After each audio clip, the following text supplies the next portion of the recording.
नमस्कार विद्यार्थी मित्रांनो, मी सुवर्णा राजपूत माझ्या सहज शिकूया मराठी या युट्यूब चॅनलवर तुमचं सर्वांचं स्वागत करत आहे. आज आपण शिकणार आहोत मराठी सुलभ भारती इयत्ता 6वी या पाठ्यपुस्तकातील पाठ क्रमांक 13 मोठी आई. लेखिका आहे मालतीबाई दांडेकर. चला तर मग आपण पाहूया मोठी आई. लेखिका मालतीबाई दांडेकर. आता या पाठात आपल्याला काय शिकायचे विद्यार्थी मित्रांनो, ज्या मातीवर आपण पोसले जातो त्या मातीचा म्हणजेच मोठ्या आईची महती लेखिकेने या पाठामध्ये आपल्या समोर कथन केलेली आहे. म्हणजेच क्या हमें इसमें बताया है, the author in this lesson has described the greatness of our motherland and its soil. यानी ऑथर ने हमें इस लेसन में क्या बताया है, हमारी जन्मभूमि और मिट्टी का महत्व हमें इस लेसन में पढ़ना है. तो चलो हम शुरुआत करते हैं. चला आपण सुरुवात करूया. मोठी आई म्हणजे कोण हे पाहूया आपण आता. आपण हायलाइटर घेऊन घेऊया काही शब्द आपल्याला हायलाइट करायला. आपली आई, एक मिनिट, हायलाइटर नव्हतं. आपली आई आपल्यावर किती माया करते, खाऊ पिऊ घालते, पोटाशी घेते, गोष्टी सांगते. किती छान असते आपली आई. आपली आई कशी असते? आपल्यावरती खूप प्रेम करते. हमारी सबकी माँ हमसे बहुत प्यार करती है. या आईहून एक मोठी आई आहे. ती देखील किती छान आहे. तिने तुम्हाला आम्हाला लागणारी प्रत्येक गोष्ट तयार केली आहे. कोणत्या ना कोणत्या स्वरूपात दिली आहे. हे जेवणाचे ताट पहा. यातला प्रत्येक जिन्नस मोठी आई होती म्हणून मिळाला आहे. तुम्ही राहता ते घर, त्याला लागणारे लाकूड, दगड सुद्धा त्या आईने दिला आहे. कोण आहे बरं अशी ही मोठी आई? तिचे नाव भूमी, जमीन. आता आपल्या आईपेक्षा पण मोठी एक आई आहे. ती पण खूप छान आहे. आपली आई फक्त आपल्यावर प्रेम करते, बरोबर? पण ही मोठी आई सगळ्यांवर प्रेम करते. सगळ्यांना लागणारी प्रत्येक गोष्ट मोठी आई सगळ्यांना देत असते. आता उदाहरणार्थ पहा बरं, आपलं जेवणाचं ताट, त्या ताटातले सगळे जिन्नस, जिन्नस म्हणजे वस्तू, पदार्थ, जिन्नस का मतलब थिंग्स, वस्तू जो होतीये, हे कुठून येतात? मोठी आईकडून आहे म्हणून आपल्याला मिळतं.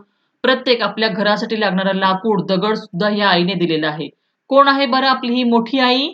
तर ही मोठी आई म्हणजे भूमी, जमीन, सॉइल, लैंड. हमारी माँ से भी बड़ी एक माँ है. हमारी माँ तो सिर्फ हमें प्यार करती है, पर ये माँ जो है वो सबसे प्यार करती है. सबको जो चीजें लगती है ये माँ देती है. हमारे खाने की थाली देखो, इस थाली में का हर एक पदार्थ, हर एक चीज जो बनाई हुई खाना है वो हमें उस बड़ी माँ की तरफ से मिलता है. हमारे घर के लिए लगने वाली लकड़ी, पत्थर, ये सब भी हमें वो बड़ी माँ देती है. मोठी आई यानी बड़ी माँ. तो कौन है ये बड़ी माँ? तो ये बड़ी माँ यानी कि हमारी भूमि, हमारी धरती, हमारी जमीन, सॉइल, लैंड जो है वो है हमारी बड़ी माँ. ही आपली मोठी आई आहे. का बरं आहे मोठी आई पाहूया आपण. जमिनीत काय आहे? माती. हीच का ती आई? तुम्ही म्हणाल, खरेच ते. मातीच आहे जमिनीत. पण मातीला पण तुम्ही कमी समजू नका. माती आहे म्हणूनच आपण जिवंत आहोत. जमीन, मिट्टी, मिट्टी क्या हमारी माँ है? ऐसा आप लोग बोलोगे, पर सच में मिट्टी है, जमीन है. इसलिए हम लोग हैं, हम लोग जीवित है, क्योंकि मिट्टी कम नहीं है. मिट्टी ने हमें सब कुछ दिया है. कैसे दिया है वो हम आगे देखेंगे. जेवणाच्या ताटातला प्रत्येक जिन्नस मोठ्या आईने दिला, म्हणजेच तो जमिनीतून निर्माण झाला. गव्हाची पोळी, जोंधळ्याची भाकरी, तांदळाचा भात, गहू, तांदूळ व जोंधळे कोठे तयार होतात? शेतातच ना. पाटी पेन्सिलचे मऊ दगडही जमिनीतच सापडतात. चहाची साखर घ्या, ती ऊसापासून तयार करतात. पण ऊस उगवतो कोठे? जमिनीत. रॉकेल कुठे सापडते? जमिनीतल्या खाणीत. केळी, कवठे, पेरू, आंबे, नारळ, द्राक्षे, फणस इत्यादी तुम्हाला आवडणारी फळे जमिनीमुळे मिळतात. जमीन नसती तर यातला एकही जिन्नस मिळाला नसता. साऱ्या भाज्या, जगातील सारी फुले, औषधांची सगळी झाडे जमिनीतूनच जीव धरून वाढतात. आहे ना आपली आई मोठी. आता काय सांगितलंय? फक्त माती म्हणू नका तुम्ही. आपल्या जेवणातला प्रत्येक जो पदार्थ असतो, म्हणजे गहू, जोंधळा म्हणजे काय? ज्वारी, जवार, जोंधळा यानी कि जवार की रोटी हम लोग जो खाते हैं. चावल, भात, गहू, तांदूळ, जोंधळ हे कुठे तयार होतं? शेतातूनच पिकतं, म्हणजे मातीतूनच पिकतं की नाही. तुमची जी पेन्सिल असते ना, पाटीची पेन्सिल, पाटीवर आपण लिहितो ते पेन्सिल, त्याचे मऊ दगड पण जमिनीतच सापडतात खाणींमध्ये. चहा पितो आपण, तर चहाची साखर कुठे तयार होते? ऊसापासून तयार होते. ऊस कुठे येतो? जमिनीत. चहा पावडरची, चहाची जी झाडं असतात, चहाचे मळे कुठून येतात? ते पण जमिनीतूनच उगवतं चहा पावडरची झाडं पण. रॉकेल कुठे सापडतं?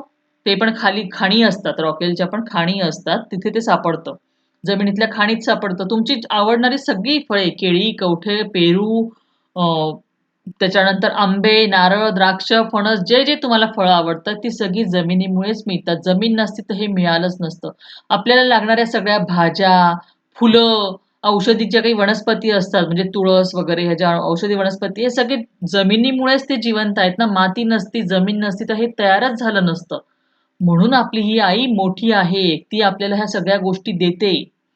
क्या बोला है यहाँ पे लेखिका ने कि हमारे खाने की हर एक चीज, गेहूं, चावल, जोंधला यानी कि जवार की रोटी हम खाते हैं, चावल खाते हैं, ये सब कहाँ से मिलता है? खेती में से मिलता है। जिस पेंसिल से हम लोग लिखते हैं, वो पेंसिल का जो मऊ यानी कि सॉफ्ट वाला पत्थर होता है, वो भी जमीन में ही मिलता है। हम चाय पीते हैं, चाय की शक्कर किससे बनती है? शुगर कैन, गन्ने से बनती है ना, तो गन्ना कहाँ पे? जमीन में ही आता है। इतना ही क्यों, चाय की पत्ती अगर हम लोग देखते हैं, वो भी झाड़ होता है उसका, तो वो झाड़ भी मिट्टी में से ही आता है। अ, उसके बाद में रॉकेल जो है वो कहाँ पे मिलता है? रॉकेल है ना, केरोसिन, वो भी जमीन के अंदर जो खान होती है, जो वहां पे मिलता है हमें। उसके बाद में केरी यानी बनाना, कौठे यानी कि उड़ एप्पल, कौठे को उड़ एप्पल बोलते हैं। पेरू, मैंगो, नारियल, सब द्राक्ष, फनस, ये सब जो फ्रूट्स है वो हमें कहाँ से मिलते हैं? अगर मिट्टी नहीं होती तो ये झाड़ लगते नहीं और ये फ्रूट्स हमें मिलती नहीं। हम जो सब्जी खाते हैं घर में, वो सारी सब्जियां, जो फूल हमें पसंद है, रोज, गुलाब हो गया, मोगरा हो गया, ये सब जो हमें फूल पसंद है, वो भी कहाँ से आते हैं? जमीन में से आते हैं। कुछ औषधि वनस्पति यानी कि तुलसी वगैरह जैसे जो जिससे हम दवाई बनाते हैं, ऐसी वनस्पतियां भी जमीन में से निकलती है। तो ये जमीन है, इसलिए ये सब चीजें है। तो हो गई ना हमारी माँ बड़ी, हमारी जमीन जो माँ है वो बड़ी हो गई ना, असं हमें पूछ रही है लेखिका। तुम्ही वापरता ते कपडे पहा, हे सुताचे आणि रेशमाचे आहे. सूत कशाचे असते? कापसाचे. कापूस कोठून मिळतो? कपाशीच्या झाडापासून. रेशीम कोठून मिळते? रेशमाचे किडे असतात तुतीच्या झाडावर, ते जगतात. ही कापसाची आणि तुतीची झाडे जमिनीतच वाढतात. जमीनच प्रत्येक जिन्नास निर्माण करते, हे तुम्हाला यावरून कळून येईल. आता लेखिका काय म्हणताय पुढे, की तुम्ही वापरतात ते कपडे एक तर सुताचे असतात, म्हणजे कॉटन, सूत म्हणजे कॉटनचे असतात किंवा रेशमाचे असतात, सिल्कचे असतात, बरोबर. तर सूत कशापासून मिळतं आपल्याला? कपाशीचं झाड असतं, कॉटनचं म्हणजे कापसाचं झाड असतं, ते जमिनीतूनच उगतं, तेव्हा आपल्याला कॉटनचे कपडे मिळतात. रेशमाचा किडा आहे ना, हा किडा तुती नावाचं झाड असतं, मलबरी, मलबेरी असं कुछ बोलते आप लोग उसे. तर त्या तुतीच्या झाडावरती तो किडा वाढतो आणि तिथे रेशीम निर्माण होतं. म्हणजे हे झाड नसतं तर ना तुम्हाला कपडे सुद्धा सुती रेशमी कपडे मिळाले नसते. म्हणजे तुम्हाला मिळणारी प्रत्येक जिन्नस म्हणजे प्रत्येक पदार्थ हा तुम्हाला जमिनीतून मिळतो. क्या कहा है लेखिका ने? आप लोग जो कपड़े पहनते हैं, सिल्क के कपड़े, कॉटन के कपड़े, ये भी कहाँ से आते हैं? जमीन में से। कॉटन कहाँ से मिलता है? कपास के झाड़ से। तो ये कपास का, कॉटन का झाड़ जमीन में से निकलता है। रेशम का जो कीड़ा होता है, सिल्क का जो कीड़ा होता है ना, वो क्या करता है? मखमली जो धागे बनते हैं ना, वो तूती नाम का यानी कि मलबरी नाम का एक पेड़ होता है, उसके ऊपर ही वो कीड़ा बढ़ता है और वहीं पे रेशम तैयार होता है। तो अगर वो झाड़ नहीं होता तो ना रेसिन बनता, ना कॉटन बनता। आप लोग कपड़े आपको कैसे मिलते? यानी इसलिए ये हमारी सब जरूरत की चीजें जो है, जिन्नस यानी चीजें, वस्तु, पदार्थ, थिंग्स जो हम यूज करते हैं, वो सब हमें हमारी इस माँ की तरफ से ही मिलते हैं। चांदी, रुपे, पित्तळ, तांबे या सगळ्यांच्या खाणी मोठ्या आईच्या पोटात सापडतात. पित्तळ, तांबे, कथील नसते तर आपण भांडी कशाची केली असती? सोने, रुपे नसते तर दागिने कसे मिळाले असते? एवढेच नाही, अजून ऐका. या मोठ्या आईच्या पोटात लोखंड व दगडी कोळसा यांच्याही प्रचंड खाणी आहेत. लोखंड व कोळसा यामुळे तर प्रत्येक गिरणी आणि प्रत्येक कारखाना चालतो. कारखाने नसते तर लोखंडी खुर्च्या व पलंग मिळाले नसते. सुया, टाचण्या, चाकू, कात्र्या, गुंड्या, काचेचे सामान, मोटारी, आगगाड्या, विमाने इत्यादी सगळे सगळे बनलेच नसते. लोखंड आणि कोळसा नसता तर. सांगा, या दोन गोष्टी देणारी आई मोठी नव्हे काय? आता किती महत्व सांगितलंय पहा आपल्याला. चांदी, म्हणजे म्हणजे चांदी, सिल्वर, रुपे, चांदी, रुपे हे एकच आहे. सिल्वर म्हणतो आपण त्याला धातूला. पित्तळ, त्याच्यानंतर तांबे या सगळ्यांच्या खाणी असतात जमिनीच्या पोटात. म्हणजे जमिनीच्या खाली या सगळ्या धातूंच्या खाणी असतात. त्या खाणीतून आपल्याला सोनं, चांदी, पित्तळ, तांबे हे सगळं मिळतं. जर पित्तळ, तांबे, कथील आपल्याला मिळालं नसतं तर भांडे तयार झाले असते का? आणि भांडे तयार झाले असते तर आपण स्वयंपाक कशात बनवला असता? आणि सोनं, चांदी नसतं, गोल्ड, सिल्वर नसतं, तर दागिने कशाचे बनवले असते? बरोबर की नाही? एवढेच नाही, अजून बघा, ह्या आईच्या पोटामध्ये लोखंड आणि दगडी कोळसा पण असतो. काय असतं? लोखंड आणि दगडी कोळसा. तर आता सांगा, जर लोखंड आणि दगडी कोळश्यावरती बरेचसे कारखाने चालतात.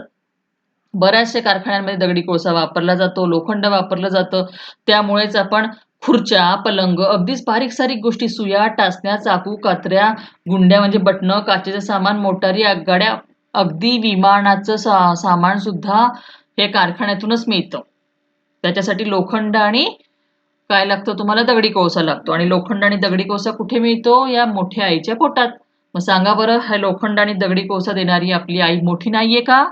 तर आहेच नक्की. अभी यहाँ पे हमें क्या बोला है लेखिका ने कि सब चांदी, सोना, पीतल, तांबा, ये जो जिससे बर्तन बनते हैं ना, तो मतलब ये मेटल से सब, कथील वगैरह जो टिन मेटल वगैरह जो होते हैं ना, ब्रांज, ये सब मेटल हमें कहाँ से मिलते हैं? जमीन में से ही मिलते हैं ना, जमीन में इसकी खान होती है, वहां से हमें मिलता है। तो अगर ये नहीं होते तो बर्तन बनते क्या? तांबा पित्तल नहीं होता तो बर्तन नहीं बनते, तो हम खाना किसमें बनाते? अगर गोल्ड, सिल्वर ये नहीं होता तो हम गहने किसके बनाते? इतना ही नहीं, लोहा और दगडी कोळसा, दगडी कोळशाला काय म्हणता तुम्ही आता? मला त्याचं पटकन नाव आठवत नाहीये. म्हणजे दगड़ी कोळसा जो है, ये भी अगर हमें नहीं मिलता तो हम क्या करते? क्योंकि दगड़ी कोळसा और लोहा, इसके ऊपर बड़े बड़े जो कारखाने और इंडस्ट्रीज होती ना वो चलती है। तभी लोहे की खुर्ची मिलती है, पलंग यानी कि बेड मिलते हैं।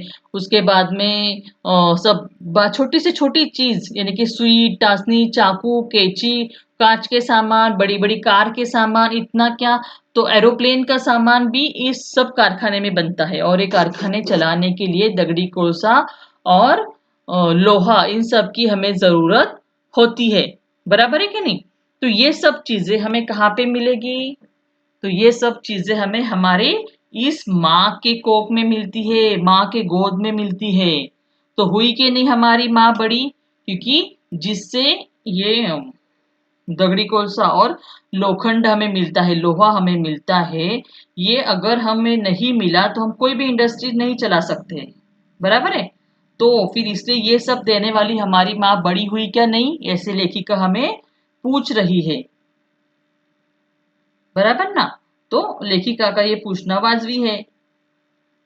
समझ में आ रहा है ना आपको? तो कोल, दगड़ी कोलसा यानी कोयल, कोयला, कोयल बोलते ना उसे, तो कोयला यही ट्रेन में भी यूज होता था पहले, अभी तो इलेक्ट्रिक की है, पर ये ट्रेन में, कारखानों में दगड़ी कोलसा यानी कोयल। तो कोयला ये जो है, ये हमें इंपॉर्टेंट है। वो हमें कहाँ से मिलता है? तो धरती की पेट से मिलता है, इसलिए वो हमारी माँ सबसे बड़ी है। आता घराबद्दल पाहाल तरी तेच उत्तर द्यावे लागेल। तुमचे घर कशाचे बांधले आहे? दगड, माती, विटा, चुना आणि लाकूड यांचे. घराला लाकडाचे खांब, दारे, खिडक्या आहेत. दाराच्या कड्या, तुळ्या, बिजागऱ्या लोखंडी आहेत. यातील दगड, माती जमिनीतच आणली गेली. विटा कशाच्या आहेत? लाल मातीच्या. लाल माती कोठून आणली? जमिनीतून. चुना कुठे मिळतो? जमिनीत चून खडीचे खडक असतात. चुना या खडकांपासून तयार करतात. लाकूड कोठून आणले? मोठ्या मोठ्या रानातील वाळलेली प्रचंड झाडे तोडून हे आणले. दाराला लोखंडाच्या बिजागऱ्या, कड्या, कुलुपे, खिळे बसवले आहेत. हे लोखंडही भूमातेच्या पोटातच सापडते. तुम्ही कोणतीही गोष्ट घ्या, जमिनीमुळे ती मिळालेली आहे, हे तुमच्या आता लक्षात आलंच असेल. आता हे तर झालं कारखाना वगैरे. आता तुमचं घर बघा, घरामधली सुद्धा प्रत्येक गोष्ट, घर कशापासून बनतं? दगड, माती, विटा, चुना, लाकूड. आता हे मिळतं कुठे? आता दगडात माती, माती जमिनीतूनच आणली जाते. विटा कशाच्या असतात? लाल मातीच्या. ती लाल माती जमिनीतून येते. चुना असतो जो चुनखडक, हा पण जमिनीच्या पोटात सापडतो. बाकी कड्या वगैरे बिजागरे आपण लोखंडापासून बनवतो. घरं बांधण्यासाठी जे लाकूड लागतं ते पण जंगलातल्या झाडांपासून बनवतो.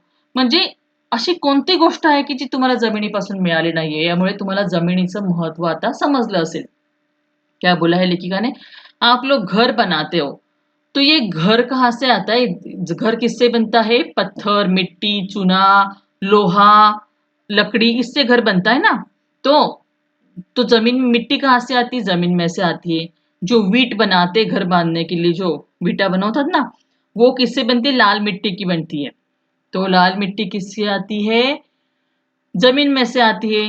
चूना कहाँ से आता है? चुनखड़ी, लाइमस्टोन।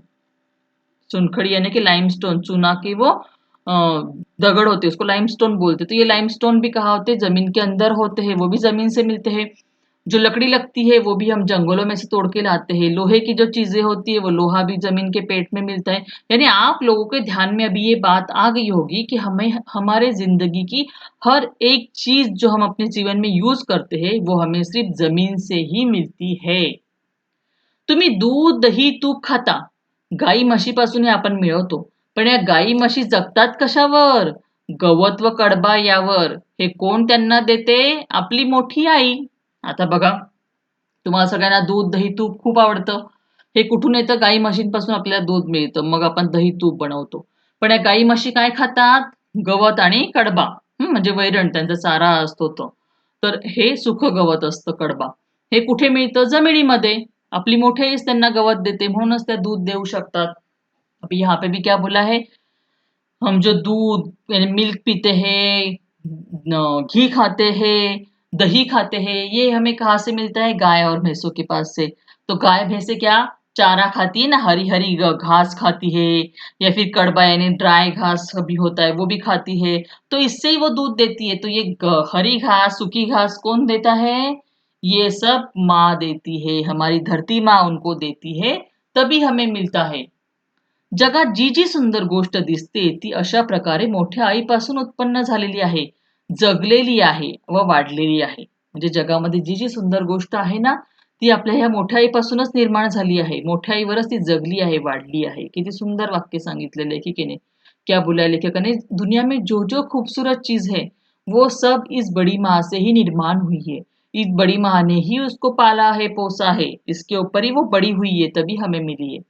ती तुम्हाला अन्न वस्त्र देते, दागिने देते, घरदार देते, धनधान्य देते, भांडी कुंडी देते, चहा साखर, पाटी पेन्सिल देते, सगळे सगळे देते. त्या मोठ्या आईचे केवढे उपकार मानले पाहिजे. आणि मग अशी जी जमीन किंवा धरती माता, तिचे छोटेसे रूप म्हणजे आपली मातृभूमी. त्या भूमीतले अन्न खाऊनच आपण मोठे झालो, शहाणे झालो. माणसांना प्रत्येक गोष्ट दिली ती या भूमीनेच. या मायेभूमीबद्दल आपण मनात नेहमी प्रेमभाव बाळगावा. बाळगावयास नको का?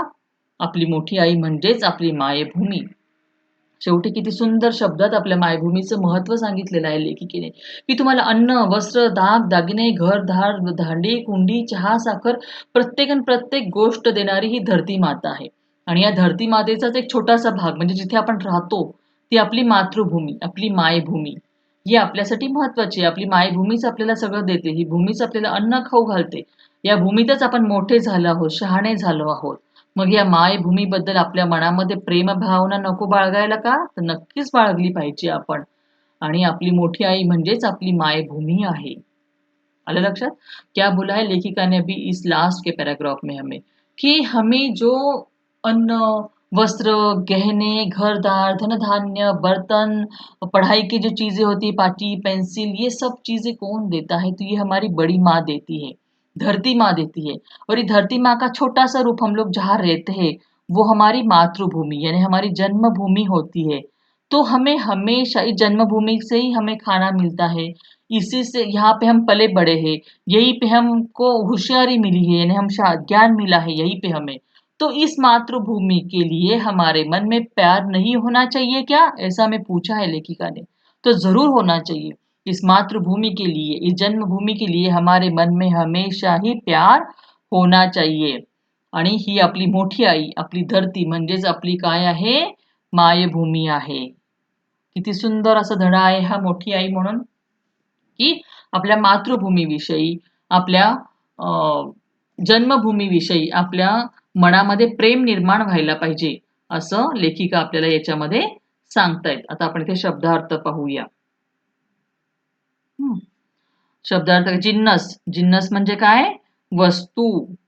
जिन्नस म्हणजे वस्तू. तुळ्या म्हणजे लोखंडाच्या जाड सळ्या. तुळ्या म्हणजे काय? लोखंडाच्या जाड सळ्या. कडबा म्हणजे कणसे कापून घेऊन उरलेला गुरांना खाण्याचा दिलेला म्हणजे ते कडबा कणसाची वरची कापून जे खाली भाग उरलेला असतो ना तो भाग. वैरण. मातृभूमी म्हणजे जन्मभूमी. प्रेमभाव म्हणजे प्रेमभाव बाळगणे म्हणजे प्रेम असणे. प्रेमभाव बाळगणे म्हणजे काय? त्याच्याबद्दल प्रेम असणे. हे बघा ती कविता. आपण म्हणतो ना आपल्या मातृभूमीचे इतके उपकार आपल्यावरती असतात. गे माय भू तुझे मी फेडीन पांग सारे आणि आरतीला हे चंद्र सूर्य तारे आई तुझ्या पुढे मी अजून आहे तान्हा शब्दात सोड माझ्या आता हळूच पाहणा म्हणजे आपल्या आईसाठी गायलेली ही कविता आहे. आता ही कविता कोणाची आहे तुम्ही सांगू शकाल का मला? तुम्ही शोधा कोणाची आहे.